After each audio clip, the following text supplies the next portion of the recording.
Excelentíssima Senhora Ministra das Comunidades de Cabo Verde, Excelentíssima Senhora Embaixadora de Cabo Verde em Portugal,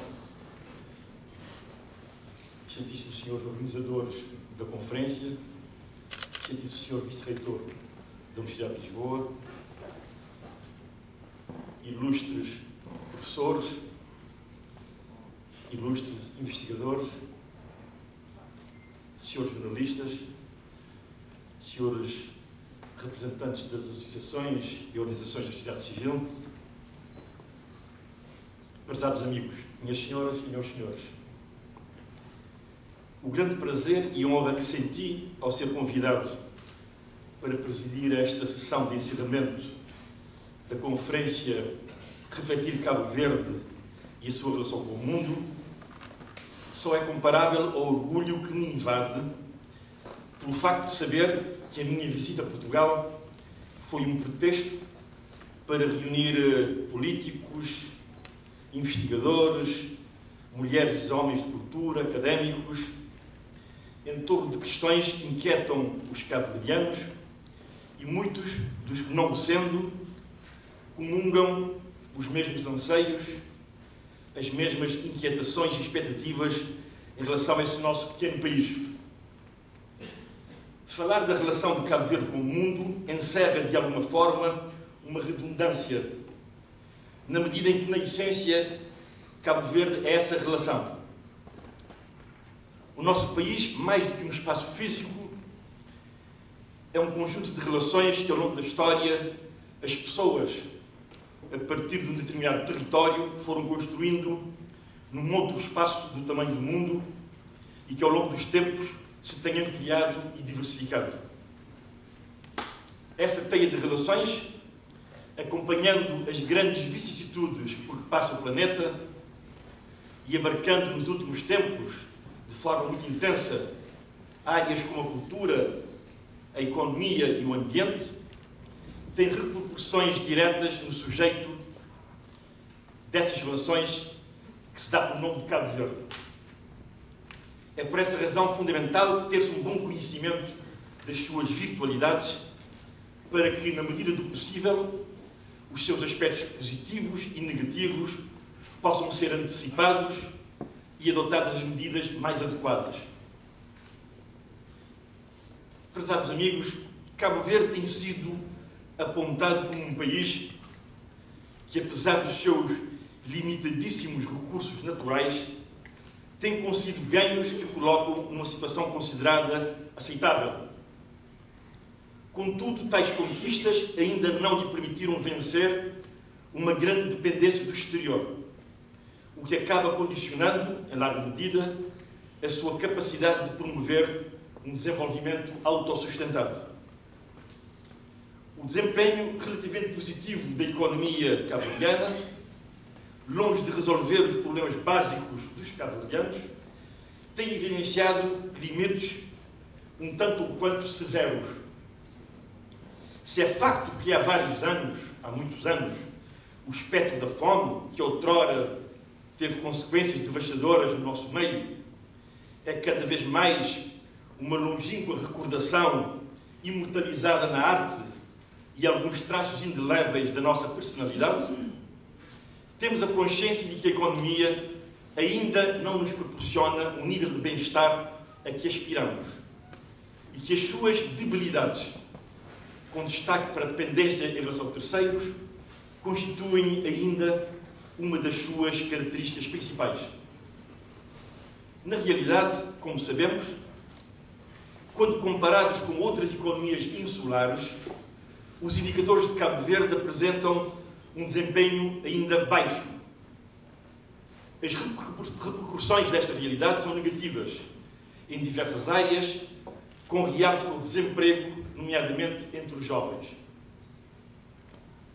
Os grandes desafios num mundo globalizado e caracterizado por gritantes assimetrias regionais de desenvolvimento têm a ver com a dificuldade do país, de dimensões populacional e territorial limitadas e com reduzidos recursos naturais, em encontrar um espaço que lhe permita optimizar as suas potencialidades e inserir-se dinamicamente no processo, de modo a garantir aos seus cidadãos condições de vida adequadas, mormente num contexto de crise e de incertezas. Para além dessa realidade, há que ter em conta que Cabo Verde se insere numa região que tem sido caracterizada por apreciável instabilidade nas vertentes política e social, que a tornam vulnerável às investidas do crime organizado, especialmente no que diz respeito aos diferentes tráficos. Essa instabilidade alimenta e potencia essas práticas criminosas que, por sua vez, minam os alicerces dos Estados. Apesar de o nosso país apresentar uma muito apreciável estabilidade política e social, que é hoje um bem com valor de mercado e que deve ser aprofundada, defendida e valorizada, ele não deixa de sofrer as consequências diretas e indiretas das dificuldades da região, materializadas nos contingentes de imigrantes espontâneos, provenientes, por exemplo, da Guiné-Bissau e de outros países da região, que utilizam o nosso país, seja como ponto de passagem para a Europa, seja como destino final de imigrantes ou refugiados. Situado numa região cada vez mais importante para o abastecimento de petróleo aos países do Norte, Cabo Verde é também um corredor por onde circulam contingentes humanos com alguma expressão.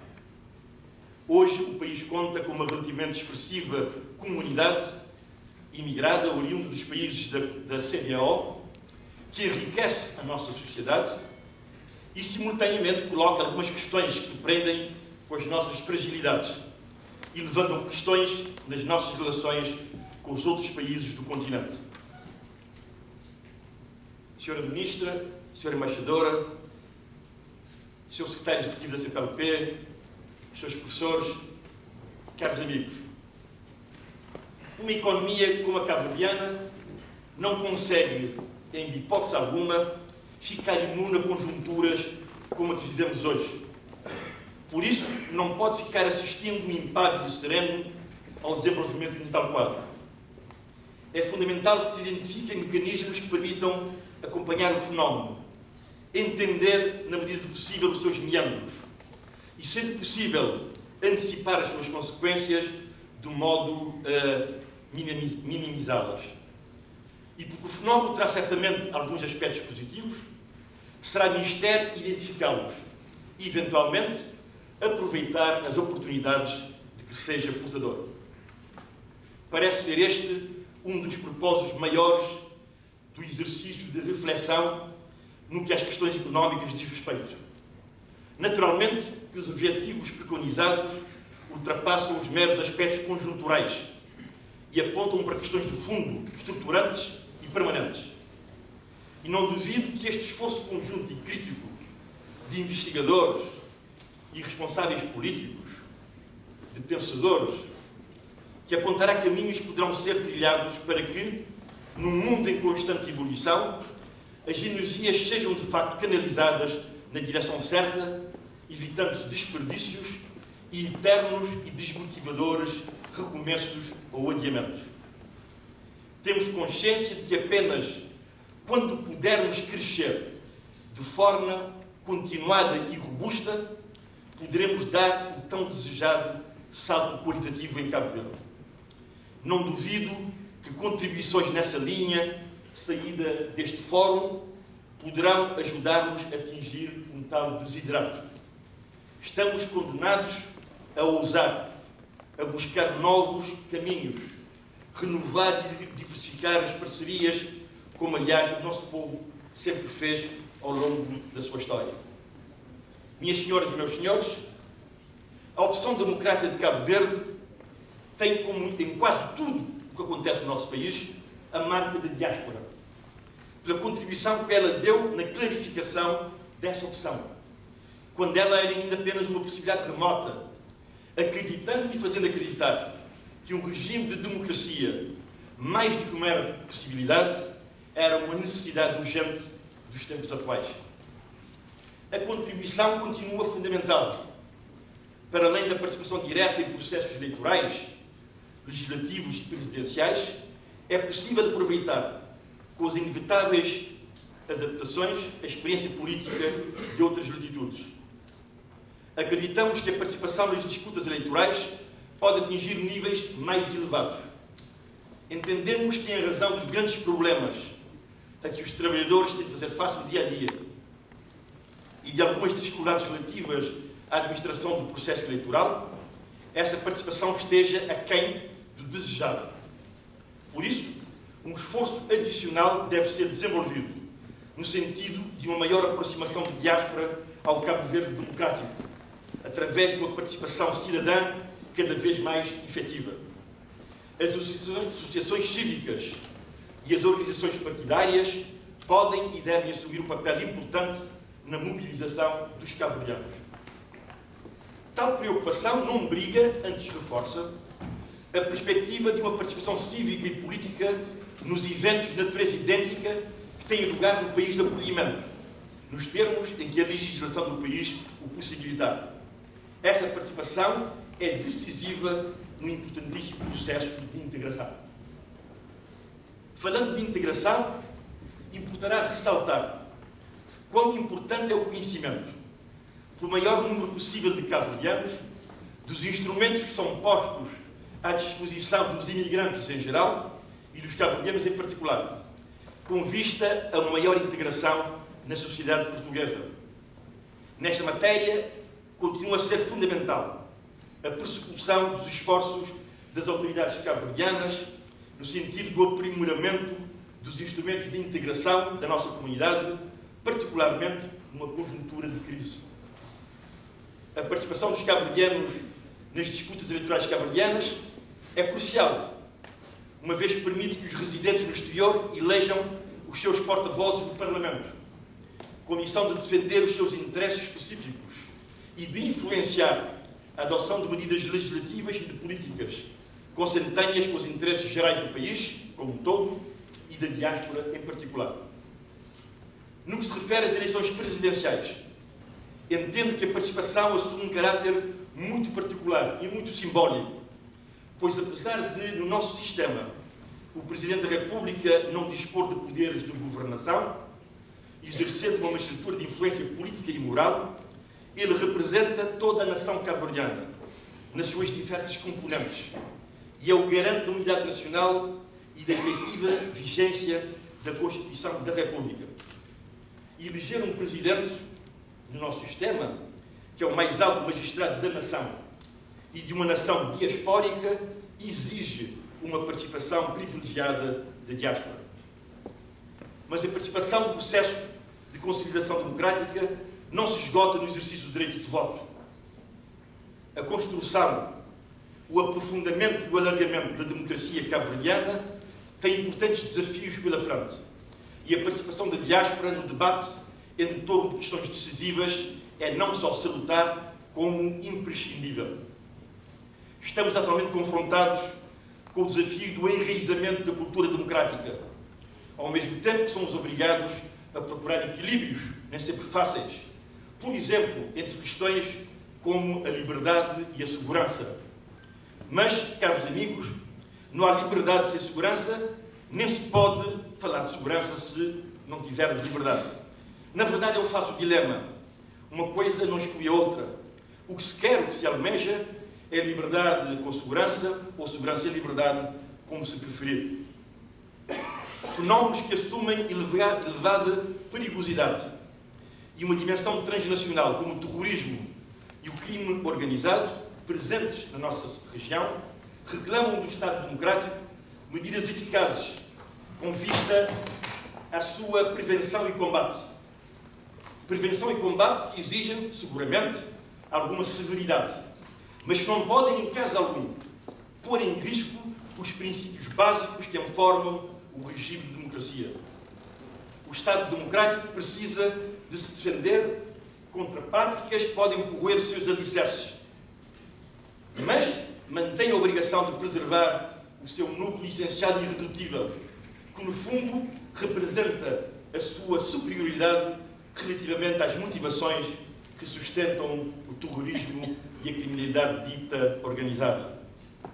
O principal desafio das instituições democráticas é, pois, garantir a necessária segurança, mas sem pôr em risco o essencial da liberdade. A vivência em países de democracia mais consolidada do que a nossa é uma mais-valia que poderá beneficiar de forma significativa a nossa jovem democracia nesta e noutras questões. Minhas senhoras e meus senhores, temos sempre dito que o verdadeiro fermento daquilo que hoje chamamos de cabo-verdianidade é a nossa cultura, que cada vez mais se afirma numa pluralidade que designaria de global, possivelmente mais pujante e evidente do domínio da música. É a cultura que define e consubstancia a nossa originalidade, enquanto realidade que, de modo singular, traduz a forma como temos vindo a relacionar-nos com o mundo. Nesta área, as nossas especificidades são patentes, numa inevitável e saudável tensão entre o original, como que é absoluto, e as influências dos diversos mundos onde nos inserimos.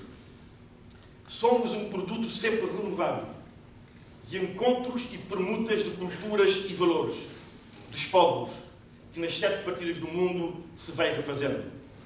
Contudo, deve ficar atento a um outro tipo de tensão, a qual pode ter consequências indesejáveis.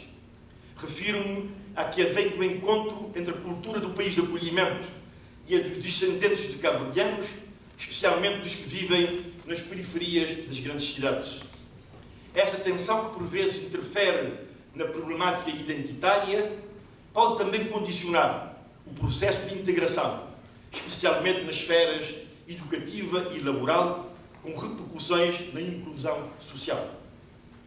Se é facto que esta questão não é apenas da responsabilidade das comunidades de origem cabo-verdiana, inscrevendo-se antes uma perspectiva mais ampla da multiculturalidade da sociedade do acolhimento e do combate à exclusão social, e por isso interessar particularmente as autoridades e sociedade portuguesas, tanto por seu impacto na comunidade, deve merecer-nos um cuidado também muito especial.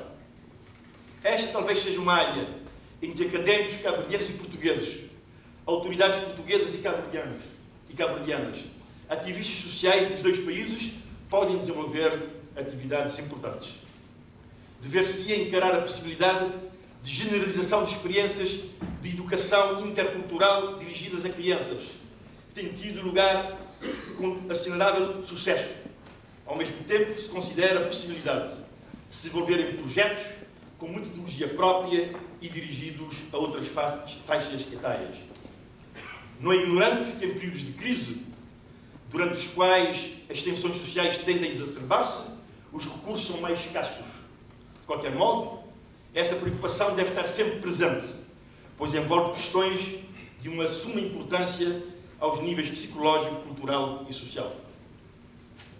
Caros amigos, agradeço, por fim, de forma muito penhorada, a oportunidade que me foi dada de presidir ao encerramento de debate tão importante a respeito do nosso devido. Aproveito a ocasião para, muito sinceramente, dar os parabéns aos organizadores deste evento, que, numa perspectiva plural e abrangente, focalizaram de uma forma muito séria importantes problemas de Cabo Verde através de prestigiados estudiosos e investigadores. A todos quantos, durante este dia, tiveram Cabo Verde na mente e no coração, os meus agradecimentos e incentivos, no sentido de prosseguirem na senda da investigação, do estudo e do comprometimento com a nossa terra e com as nossas gentes. Declaro encerrada a conferência Refletir Cabo Verde e a sua relação com o mundo. Muito obrigado.